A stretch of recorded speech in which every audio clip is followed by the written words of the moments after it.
సాధారణంగా పామును చూస్తే భయపడి, మళ్ళీ ఇదే ప్రాంతానికి వస్తుందనే కారణంతో చంపేస్తుంటారు. కొన్నిసార్లు మనకు హాని తలపెట్టని సమయాల్లోనూ వాటిని వెంటాడి చంపేస్తుంటారు జనాలు.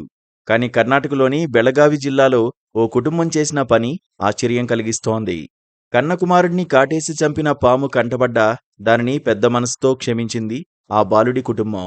పాముని సురక్షితంగా పట్టించి అడవిలో వదిలిపెట్టిన సంఘటన ఆలస్యంగా వెలుగులోకి వచ్చింది. బెళగావి జిల్లా తెలసంగ సమీపంలోని కాకమరి గ్రామంలో గత నెల 31న అమిత్ గురులింగ సింధూరా అనే బాలుడు ఇంట్లో మొబైల్ చూసుకుంటూ నిద్రపోయాడు. అయితే ఆ ఇల్లు పూరిగుడిసె కావడంతో సందుల్లోంచి ఆ ఇంట్లోకి పాము చొరబడింది. నిద్రిస్తున్న బాలుడి చేతిపై కాటేసింది. బాలుడు అపస్మారక స్థితిలోకి వెళ్లిపోవడంతో గమనించిన తల్లిదండ్రులు హుటాహుటిన ఆస్పత్రికి తీసుకువెళ్లారు. అప్పటికే ఆలస్యమవడంతో ఆ బాలుడు చివరి శ్వాస విడిచాడు. దీంతో కుటుంబం తీవ్ర దుఃఖంలో మునిగిపోయింది. అయితే ఆ పాము మాత్రం ఇంట్లోనే ఉండడాన్ని కుటుంబ సభ్యులు గమనించారు.